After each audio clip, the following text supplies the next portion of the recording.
My brothers and sisters, inshallah, we will recite from Surah Al-Qur. Surah Al-Qur, Surah number 52. Now, inshallah, verse number 17. أعوذ بالله من الشيطان الرجيم. بسم الله الرحمن الرحيم. إن المتقين في جنات ونعيم فاكهين بما آتاهم ربهم ووقاهم ربهم عذاب الجحيم. كلوا واشربوا هنيئا بما كنتم تعملون متكئين على سور مصفوفة وزوجناهم بحور عين والذين آمنوا واتبعتهم ذريتهم بإيمان ألحقنا بهم ذريتهم وما ألتناهم من عملهم من شيء كل امرئ بما كسب رهين وأمددناهم بفاكهة ولحم مما يشتهون يتنازعون فيها كأسا لا لغو فيها ولا تأثيم ويطوف عليهم غلمان لهم كأنهم لؤلؤ مكنون وأقبل بعضهم على بعض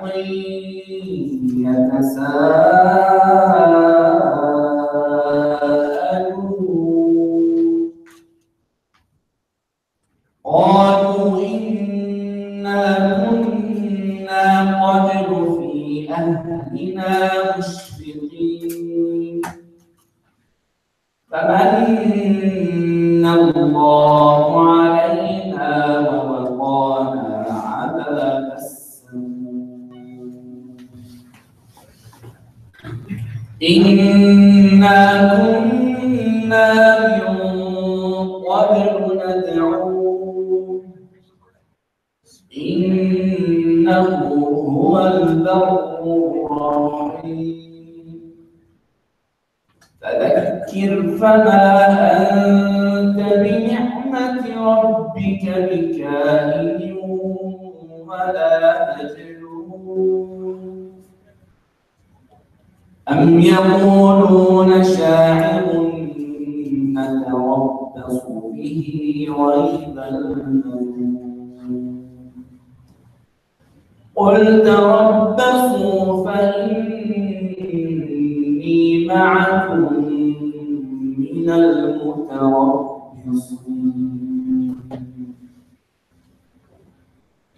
أم تأمرهم أحلامهم بهذا أم هم قوم طاغون أم يقولون تقوله بل لا يؤمنون فليأتوا بحديث مثله إن كانوا صادقين أم خلقوا من غير شيء أم هم الخالقون أم خلقوا السماوات والأرض بل لا يوقنون أم عندهم خزائن ربك أم هم المسيطرون أم لهم سلم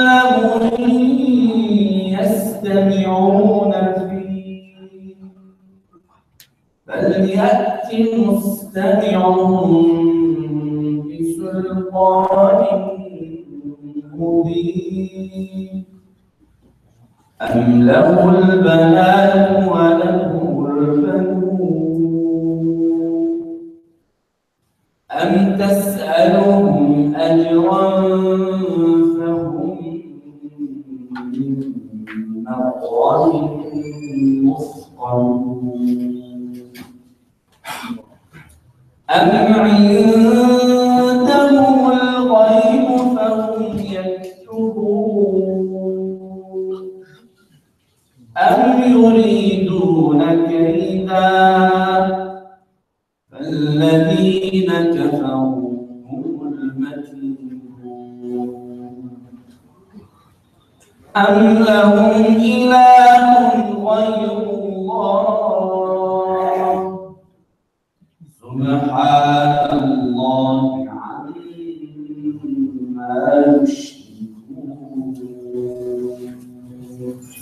صدق الله العظيم.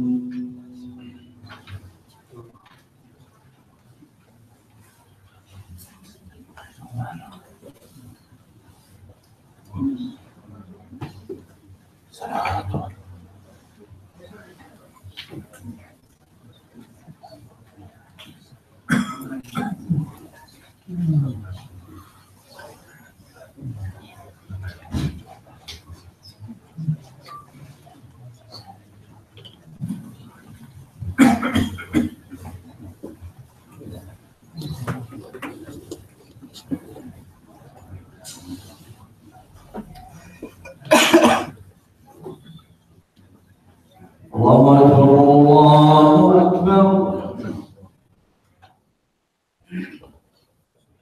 الله أكبر الله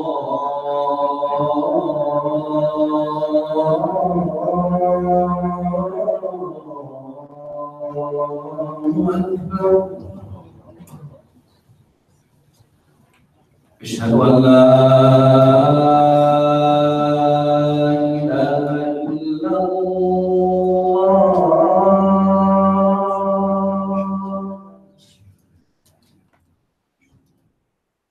أشهد أن لا إله إلا الله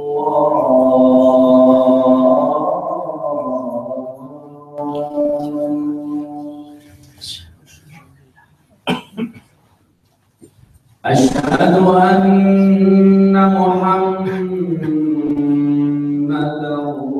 رسول الله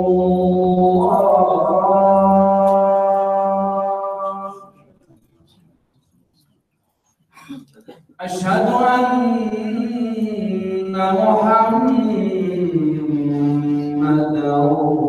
رسول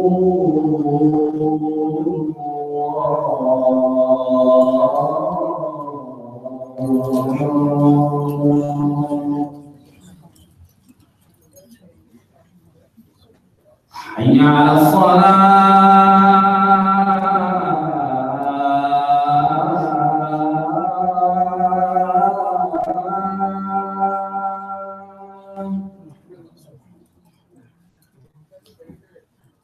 حي على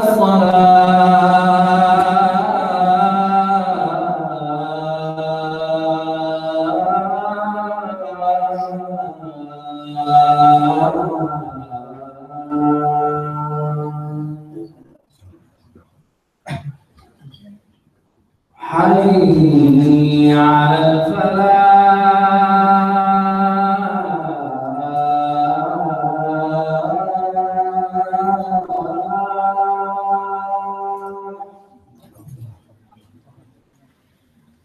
حي على الفلاح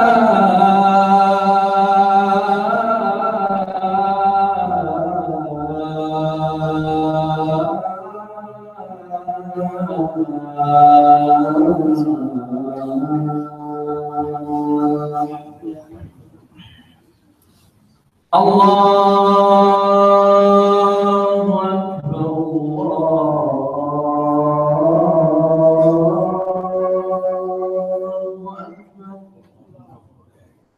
لا إله إلا الله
الله أكبر الله أكبر الله أكبر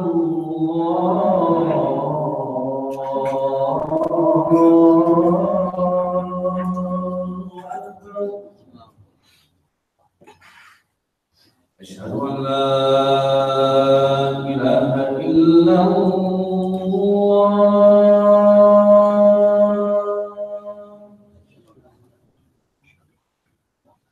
أشهد أن لا إله إلا الله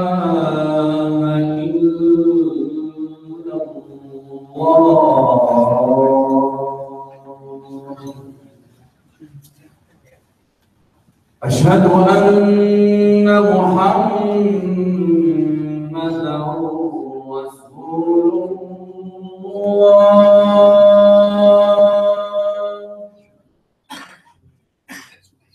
أشهد أن محمدا رسول الله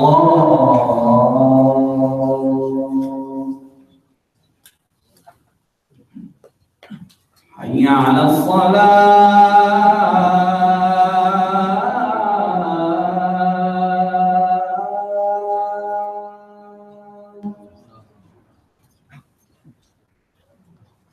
حي على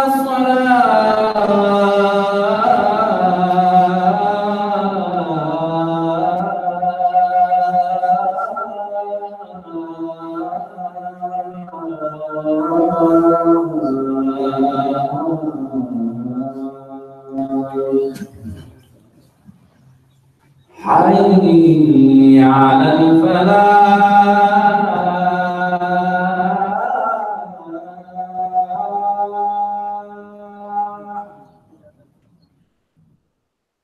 حي على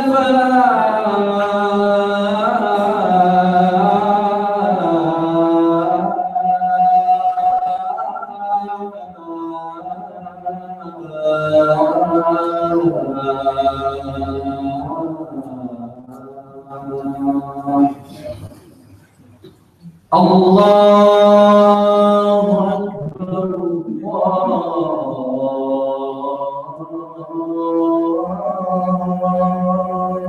أكبر لا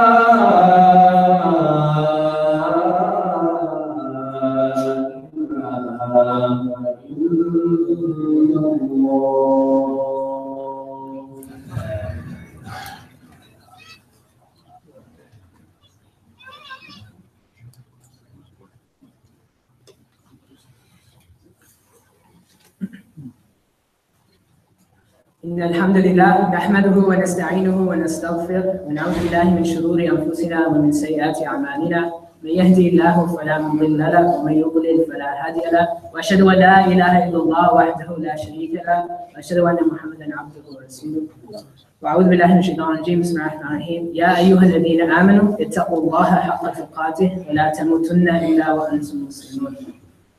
Allah subhanahu wa ta'ala, we begin by praising Him. In alhamdulillah, verily all praise is due to Him. Nahmaduhu, so we praise Him. Wa nasta'inuhu, so we seek His help. Wa nastaghfir, so we seek forgiveness from Him. Wa na'udhu billahi min shururi anfusina, we seek refuge from Allah, from evil within our own souls. Wa min sayyiati a'malina, and from our own wicked deeds. Man yahdihillahu fala mudilla lahu, whomsoever Allah guides, none can lead astray. وَمَن يُضْلِلْ فَلَا هَادِيَ لَهُ, whomsoever Allah allows to be led astray, none can guide. And we bear witness that there is no God worthy of worship except for Allah. He is alone with no partners. We bear witness that Muhammad is His last and final messenger and His slave. Allah subhanahu wa ta'ala reminds us in the Quran to have taqwa as is His right, as we should have fear of Allah, and do not die except that we die in a state of Islam. Inshallah, I want to begin with the narration. This is a hadith in Sahih Muslim, narrated Abu Hurairah, probably one that we've heard before. Messenger of Allah Sallallahu Alaihi Wasallam, he was with the Sahaba, and Prophet Sallallahu Alaihi Wasallam was an expert instructor. He was really, he was a companion of the prophets, but he knew how to teach them in the proper way. One thing he would often do is he would ask them a question and then see their response and then give them the correct answer. So that was one way in which he taught and got them thinking. Not just that Islam was handed to them, it was something that they pondered over.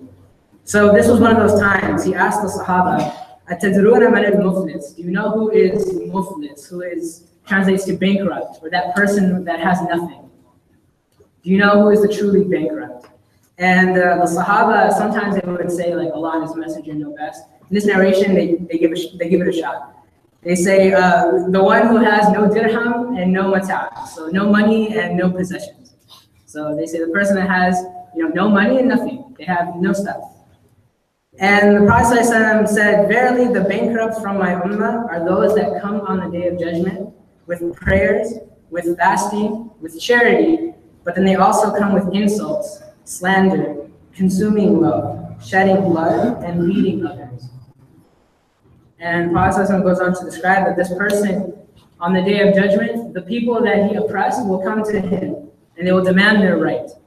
And they will say, this person wronged me. And for every person that was wronged, that person will give him from his good deeds. And if his deeds run out before that justice is fulfilled, then their sins, then he will basically take from their sins, because he has nothing left to give them, until that person will be thrown into the hellfire. And like I often try to do up here, when I give a khutbah, is put the hadith into context. So like I said, maybe this is a narration we've heard before, but I don't think we kind of understand at what point on the day of judgment does this actually take place. So the day of judgment, 50,000 years, right? Surah Ma'arij, Allah subhanahu wa ta'ala says, "Khamsina al-fasl," right? 50,000 years. It's a very long period of time. And on that day, many things are going to happen. And this scenario in this hadith, that person who gives up his good deeds and takes the sins, it happens at a very specific time. So I want to put that all into context. So where does the journey of the day of judgment begin? When a person passes away. So for this particular soul, we imagine Allah subhanahu wa ta'ala knows best. But I'll run you through a story.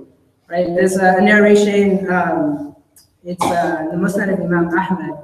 It's Sahih al-Bayhaqi, is the journey of the soul. It's a long narration, maybe you've heard parts of it. But the angel of death will come to the soul, and he will take the soul out. And the narration says it will be like a drop of water leaving the mouth of a pitcher, very easily. And then that soul will be given to the angel of death, and he will take the soul and he will clothe it in perfume, and he will take it up through the heavens to meet Allah subhanahu wa ta'ala. And Allah will say to write his soul with the ABE. Then his soul will be put back into his body when he's buried. And then the person will experience the trials of the grave. Then the angels will come and they will say, who is your Lord? What was your religion? Who is that man that was sent to you, the prophet? And the soul will answer, Allah subhanahu wa ta'ala is my Lord, and Islam was my religion, and the Prophet Muhammad sallallahu alaihi wasallam was the man sent to me, my prophet. And then if he answers those questions correctly, a gate is opened. A gate to paradise is opened inside of his grave. And he is clothed from the paradise. And so he can see into it and feel and smell its fragrance, that spot where he might be one day. And the grave is expanded for him. And then his good deeds come to him in a form that pleases him, in a very pleasant face. And then he basically spends that time in his grave, kind of in luxury, if you want to think of it that way. And then he wakes up on the day of judgment. And you are awakened with the people that you love. We learn in the narration, right? And you experience all the amazing things that happen that day. The stars falling out of the sky splitting, the oceans boiling. And then all the people are gathered and they're just waiting. And they're given their book of deeds. And into that book of deeds, they've seen every good thing that they've done. And this person, like the narration says, came with a lot of prayers, a lot of charity, a lot of fasting. He had the good deeds he needed. And so when it comes to that standing in front of Allah subhanahu wa ta'ala, that account, Allah subhanahu wa ta'ala calls you, and then he may ask of you of any specific things in that book. He may ask of you whatever he wants. He is Allah, he can do with whatever he pleases. But this person passed that test, passed that terrifying standing in front of Allah subhanahu wa ta'ala. Then he continued, and you get to the bridge, the sirat. That bridge that we learn is thinner than a hair and sharper than a sword. That many people will be able to cross like lightning. They're given a light that is going to help them. And many people are given darkness. And that bridge is extending over the hellfire. And there's claws there that may pull people down. And a person will try and pass that, and many people won't make it. But this person makes it. They cross the bridge. And they cross all of the trials until they get to the gates of paradise. They're right there. At least I imagine, Allah knows best. They can even see the gates themselves, right? You can imagine you're standing there in front of the gates, you can see paradise. And then this last trial. Allah subhanahu wa ta'ala says, basically, this person is called and says, does anyone have a dispute with this person? Come and take your right. And because he harmed other people, and because this person dealt with other people wrongly, because he had bad manners and bad character, every time he wronged someone, beat someone, insulted someone, backbit someone, that person will take from his good deeds. And after he's gone through all of that, after he made it through even the standing in front of Allah subhanahu wa ta'ala, he gets right there to the gates, and maybe he can even see Jannah. And what? He loses the most valuable possession that he has, all of those good deeds that he accumulated. And because of that, he is thrown into the hellfire. My khutbah today is about giving our rights to other people. It's a very important part of our religion, that when we deal with others, we never demand our rights from them, but we give our rights to them. That was the sunnah of the Prophet. People would mistreat him, he never spoke against them at all. And he was the type of person that always gave others their rights, but he never demanded it from them. So when the Prophet ﷺ tells us in the hadith, right, the one who believes, when he tells us in the hadith to speak good or be silent. We might have heard that narration before. And I know when I hear that, I think, okay, that means I need to talk less. Or I need to be silent more often. But what the narration really implies is that you speak good, and if you can't do that, then you be silent. In other words, in all of your dealings with other people, there should be some lens of goodness in front of everything that you do. When you speak to people, you should speak to them in an uplifting manner. When you speak to them, you should speak to them with words of kindness and words of togetherness and happiness. And really, that concept of having internal happiness and spreading it to others is something that we've all probably noticed before. Imagine, a father, for example, or someone comes to the masjid and they just had a son or a daughter.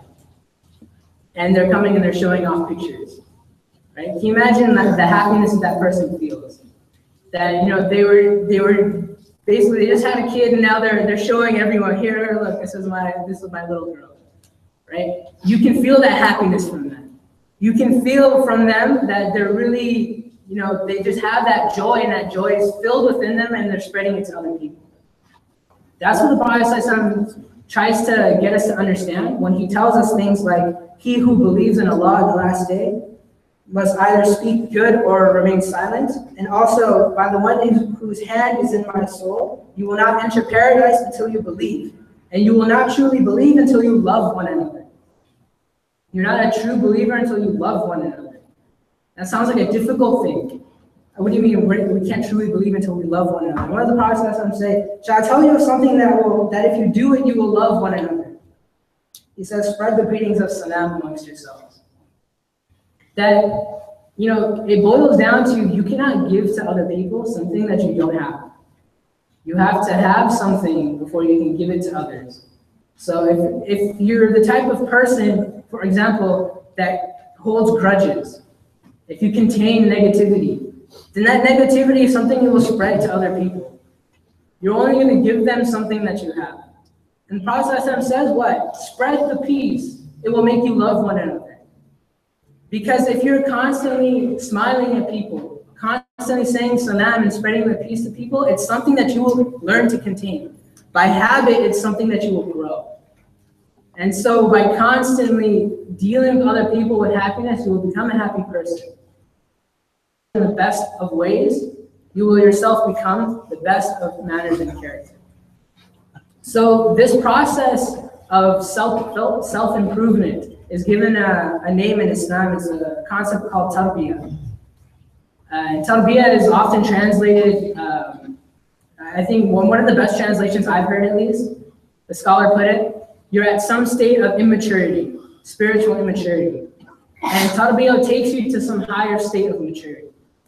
So it's a growing process within yourself, your own Islamic, your own, the state of your iman. It's a transformative process that takes you from some state of spiritual immaturity to some higher state of maturity. And there's three main components of tarbiyah that I want to address, I want to talk about and bring up. The first is ta'aleem, comes from ilm, which is to learn something. And when you learn something, you try to act upon it in your life. Because if you want to transform, if you want to change something about yourself, you have to learn something new. You have to do something new. Nothing's going to change if you're staying the same. So the first step you should always do is gain some knowledge and then act upon that. Try and implement it in your life somehow. And it makes a lot of sense. When you learn something, one thing we have to keep in mind is that oftentimes we forget. And sometimes the best way to learn something is actually to relearn something that we forgot. It's always easier to learn something the second time than it is the first time. Maybe we've read a seerah book years ago, and we still have that book. Why don't we read it again? That's something that will help us to, internalize that a lot more, because now it's refreshing the things that we've forgotten. And once we learn something, to implement it within our own minds. That's the first step of transforming yourself. The first step of tarbiyah is to gain some knowledge, ta'aleem. The second thing that I think surprises people is, or the second main component or key element of tarbiyah is suhbah, just companionship. And I think it's something that people don't really realize is a very important part of our religion. It's to have companions, suhbah like sahaba, right? It's to have companionship, to strive towards the ibadah of this religion with other people, to have friends, good influences on you. One of maybe the hardest things to do, but one of the best ways of improving yourself is to just ask a friend, hey, can you give me some advice? Is there something I'm doing wrong? Is there something I can improve on? Maybe it's something none of us have ever done before, but that's something that's very easy to do, to get some advice from a friend. And a lot of the acts of worship we do in Islam are things we do as a community. If you look at the 5 pillars, shahada, you need witnesses. Salah, the value or the reward of praying in congregation, praying at the masjid, they say 25 or 27 times more than the reward of praying by yourself. Zakat is something we do for the community. It's a community ibadah, right? You're giving some of your wealth, purifying yourself by helping others. Fasting the month of Ramadan, we all come together in the month of Ramadan. Coming to the masjid, praying the qiyam prayers, we see people that we maybe haven't seen in such a long time, right? And then obviously Hajj, something you're doing with like a large chunk of the entire ummah. People from all over the world come together. This religion, a large component of it is doing things together and being unified. And it's a very important part that we have that suhbah. That's why when the masjid puts together family night programs, it's really sad when people don't show up. Because that's suhbah, and you're learning something. There's ta'aleem there. You're getting companionship because there's other people in the community doing the same thing as you. And then the last component that we'll talk about, the last component of tarbiyah is tazkiyah. From zakat, to purify yourself, to purify your own soul. And I know like majority of the khutbahs I come up here to give, I end up talking about tazkiyah somehow. But one small point that I want to make to not make things repetitive is the word tazkiyah comes from zakat, like I said. And zakat, like the obligation to purify your wealth, it comes from the root word, or how it was used in the Arabic society, was to purify or to clean something through burning, to purify through burning. And if we parallel that to our own self-improvement, our own purification of the soul, we learn that sometimes it has to hurt. Sometimes we have to struggle with it. Sometimes we're going to have to make sacrifices that we don't like to improve ourselves. We're going to have to sacrifice something that we love to gain the love of Allah subhanahu wa ta'ala and place in our hearts the love of something else that He loves. We have to sacrifice those things. And sometimes, it's going to be a struggle, but it's a lot better to burn a little bit in this life than to burn in the next life.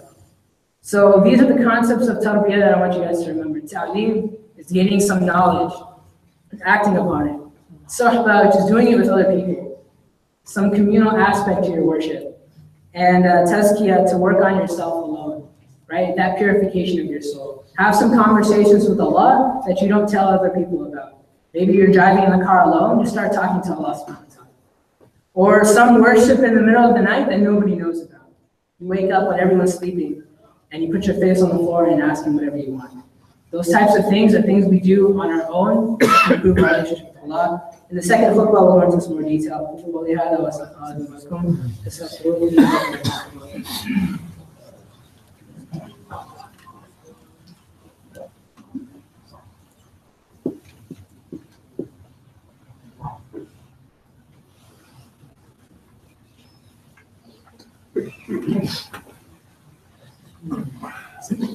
بسم الله الرحمن الرحيم الحمد لله رب العالمين والصلاة والسلام على رسول الله صلى الله عليه وسلم وعلى آله وصحبه أجمعين. Can I have the brothers speak up a little? There's a lot of people standing at the doors.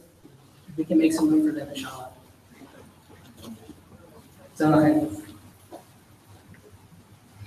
Okay, going back to the example I started off with, the example of that soul that made it all the way to the gates of paradise. Before you get there, maybe the most terrifying thing on the day of judgment is that standing in front of Allah subhanahu wa ta'ala. I want you guys to imagine that, standing in front of Allah. And what does he call you to ask about? The book of deeds that he gave you. You were given your book of deeds, and who knows how many centuries, how many thousands of years you had to look through that book. Every single thing that you've done, all the things, all the good opportunities that you took, all the good opportunities that you left, all the bad opportunities that you decided to take, all the bad opportunities you decided to leave. You'll need to see everything. And one scholar was putting it when I was researching this khutbah, he really put it into like a way that like really makes you imagine the size or the volume of that book. He gave this example. He said the average person, I assume it was in America, and he says curses about 2 million times in their lifetime. You know, how many times a day do you let these words fly and you don't notice? This is the average person 2 million times. If we give Muslims a discount, let's say they do it about half as much. Say a Muslim might curse maybe 1 million times in their lifetime. If you translate that to pages, if you write those down in a book like the angels have done, and you make that into pages in a book, guess how long that book is? 2,200 pages of just cuss words. It doesn't imply the backbiting associated with it. It doesn't imply the insults against other people you might have done with those words. It doesn't imply the humiliation on someone else's behalf of you calling them that. None of that is included, just the words themselves. Can you imagine that? These are just words. They're not sentences. They're not exactly what was said, just the word. And it's going to take up 2,200 pages. The average person, almost 5,000 pages. And so that book, you'll have centuries to look through to see everything that was there. Now imagine standing in front of Allah subhanahu wa ta'ala and Allah picking out one of those disgusting sins, maybe going through all of them. And Allah saying, why did you do that? Imagine being asked by Allah subhanahu wa ta'ala, why? What answer could you give? What possible excuse could you give Allah subhanahu wa ta'ala to answer the question, why did you do that? Because it's Allah. He's our master. We are his slaves. He can demand of us whatever he wants. We have no excuse. There's nothing that we can say to answer that question. That's why when it comes to our dealings with other people, we never demand our rights, because we fear that Allah subhanahu wa ta'ala will demand of us on the day of judgment. We always give to other people because we want to be given by Allah subhanahu wa ta'ala. We treat other people with mercy so that Allah might treat us with mercy on the day of judgment. We honor other people so that Allah subhanahu wa ta'ala might honor us on the day of judgment. But we never belittle anyone else. We never demand our rights from anyone else because we fear on that day Allah subhanahu wa ta'ala treating us with justice. Because not a single soul will enter paradise, not a single soul will earn paradise. Because if Allah were to judge everyone by his justice, we all deserve his wrath. There's nothing we can do to pay for the blessings he gave us. What gets a person paradise? Allah gives it to you out of his mercy. Allah is merciful to you. If Allah shows you his mercy, then you get his paradise. Something he gives to you out of his mercy. It's not something that you earn. So you do your best to try and gain his pleasure that he might give you that. And that's why when you deal with other people, you always give them their right, but you never demand it, that Allah might demand of you one day.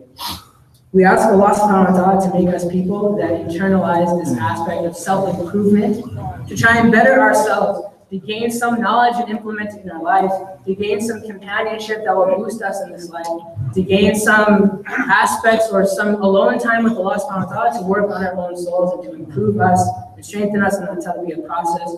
We ask that Allah subhanahu wa ta'ala humble us by His mercy and not by His wrath. We ask Allah subhanahu wa ta'ala to show us mercy and that we are merciful with people, to show us honor and that we honor other people, to have us respect people so that on the day of judgment you do not humiliate us, Ya Allah. We ask that we earn your pleasure and that you are pleased with us and we are pleased with you. We ask that you turn our hearts firm upon this evening. Allah wa malaika yusalluna ala nabi. Ya ayyuha alladhina amanu sallu alayhi wa sallimu taslima. Allahumma salli ala Muhammad wa ala ali Muhammad kama sallaita ala Ibrahim wa ala ali Ibrahim innaka Hamidum Majid. Allahumma barik ala Muhammad wa ala ali Muhammad kama barakta ala Ibrahim wa ala ali Ibrahim innaka Hamidum Majid. ربنا آتنا في الدنيا حسنة وفي الآخرة حسنة وقنا عذاب النار. ربنا ظلمنا أنفسنا وإن لم تغفر لنا وترحمنا لنكونن من الخاسرين. سبحان ربك رب العزة عما يصفون والسلام على المرسلين والحمد لله.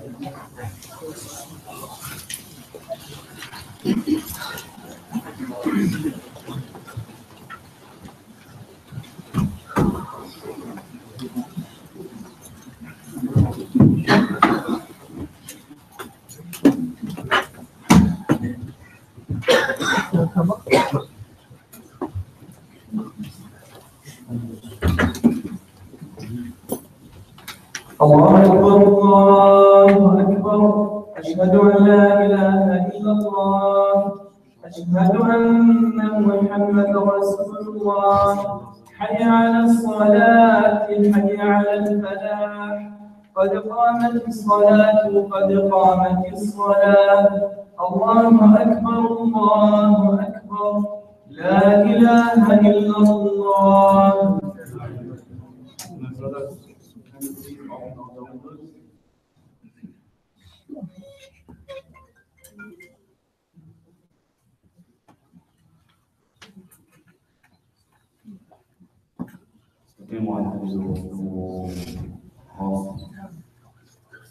الله أكبر.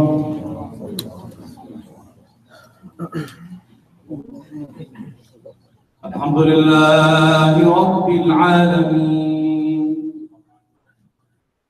الرحمن الرحيم مالك يوم الدين إياك نعبد وإياك نستعين اهدنا الصراط المستقيم صراط الذين أنعمت عليهم غير المغضوب عليهم ولا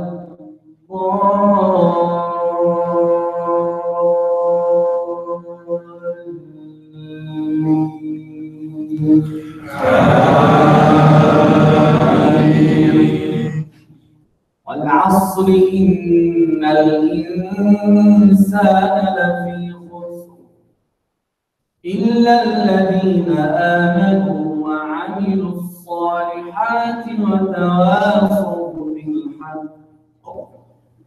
وتواصوا بالحق وتواصوا بالصبر.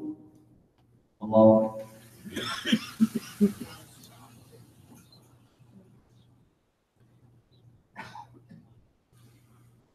سمع الله لمن حمده.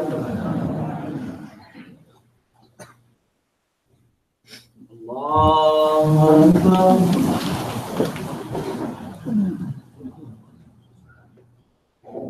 الله أكبر.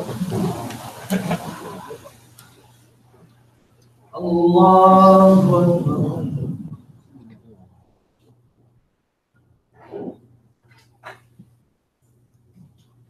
الله أكبر. الحمد لله رب العالمين الرحمن الرحيم مالك يوم الدين إياك نعبد وإياك وإياك نستعين اهدنا الصراط المستقيم صراط الذين أنعمت عليهم غير المغضوب عليهم ولا الضالين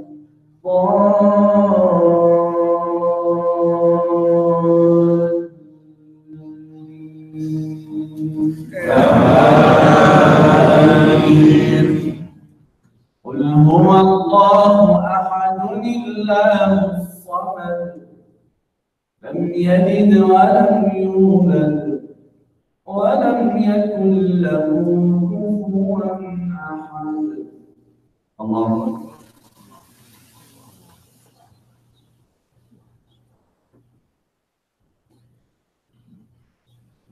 سمع الله لمن حمده.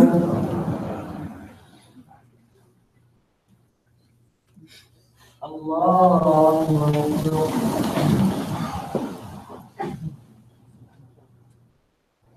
الله أكبر. الله أكبر.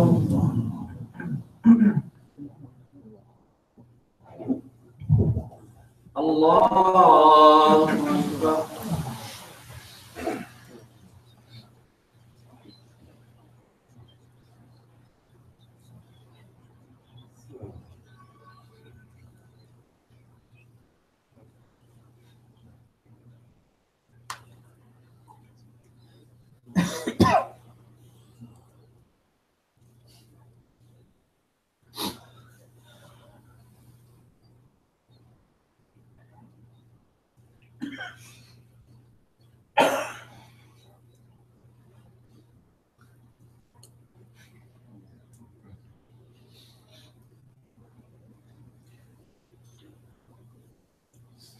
السلام عليكم ورحمة الله.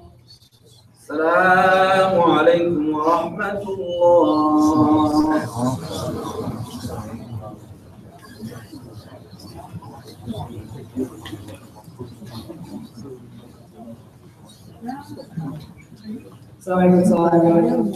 Inshallah, I wanted to announce a program that we're doing. Some of the youth group here at the masjid, we're organizing it's a mental health symposium for youth. We call it a summit. Basically, it's going to be the ICNA Center in Corona. It's a little bit far away, but it's basically a program designed around giving some sort of avenue to people to express the concerns they have within themselves. Deal with addictions, deal with anxiety, depression, deal with any sorts of problems that they may have on the inside that they don't have an avenue to talk about with their community. Issues of mental health are very taboo within Islamic communities. It's hard for youth that struggle with those things to talk about them. So we're organizing this event. Inshallah, it's going to be November 11th, so a week from tomorrow. If you can make it, I have flyers. You can come talk to me about it. All of the youth Khatibs that come up here, me, Jasser, my brother, Amir, we're all leading discussions that day. So inshallah, please come and support the youth. Assalamu alaikum wa rahmatullahi wa barakatuh. Thank you to today's Khatib, Brother Rehan Khan. Inshallah, he'll be joining us as well for family night tonight. He will be talking to us about giving our rights to Allah subhanahu wa ta'ala.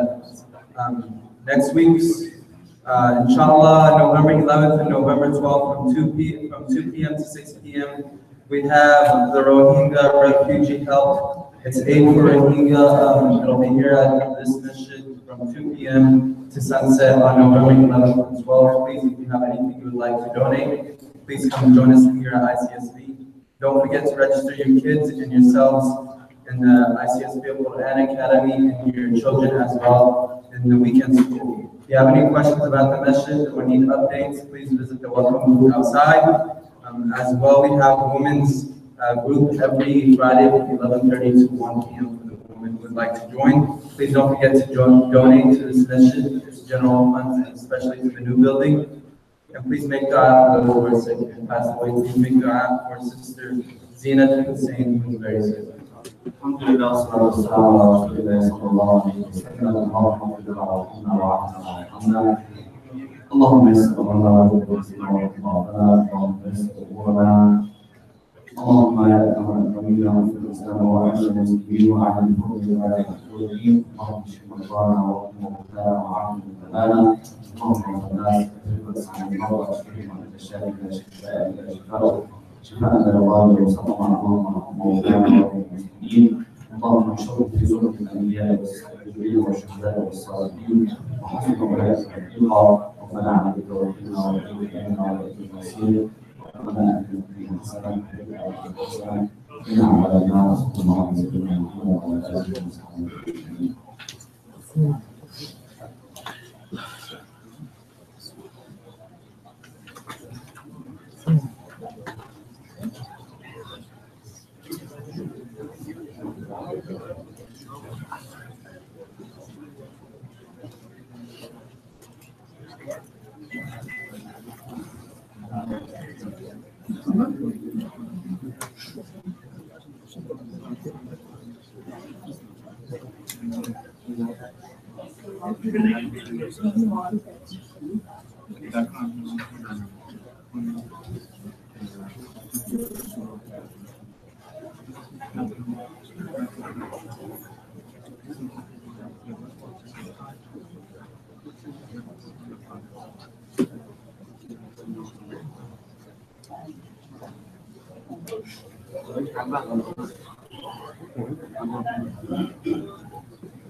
Yeah, in Arabic, with translation in English, so that they can, I know. you know, Yeah, I know. I have resources online. it's online. Yeah, I know. I have that. It's in my email somewhere. If you give me your email address, I can send you. It's the C,